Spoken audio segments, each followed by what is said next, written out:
علاقے میں آلودگی پھیل گئی، ہزاروں علاقہ مکینوں کا جینا دوبھر ہو گیا۔ مزید دیکھتے ہیں محمد علی ملاح کی اس رپورٹ میں۔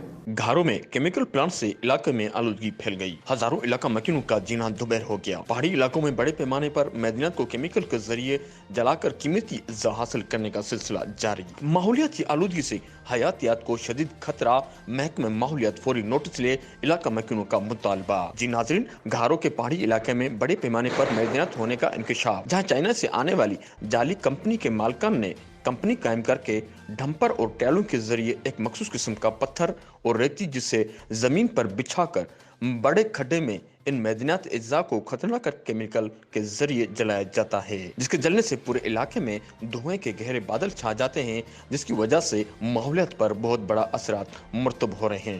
گردنوا کے ہزاروں علاقہ مکینوں نے اس آلودگی سے تنگ آ گئے ہیں۔ علاقہ مکینوں نے کہا ہے کہ زہریلی کیمیکل کے دھوئیں سے علاقہ مکینوں کو سانس لینے میں سخت دشواری کا سامنا ہے، جبکہ ان کے جانوروں نے بھی کھانا پینا بند کر دیا ہے اور زراعت میں فصلوں کا بھی نقصان ہو رہا ہے۔ علاقہ مکینوں نے ڈپٹی کمشنر ٹھٹھا اور محکمہ ماحولیات سے مطالبہ کیا ہے کہ فوری کارروائی کرتے ہوئے ایسی جعلی کمپنی کو بند کر کے انسانی زندگیاں بچائی جائیں۔ کیمرہ ٹیم کے ساتھ محمد علی ملاح، راز نیوز، گھاروں۔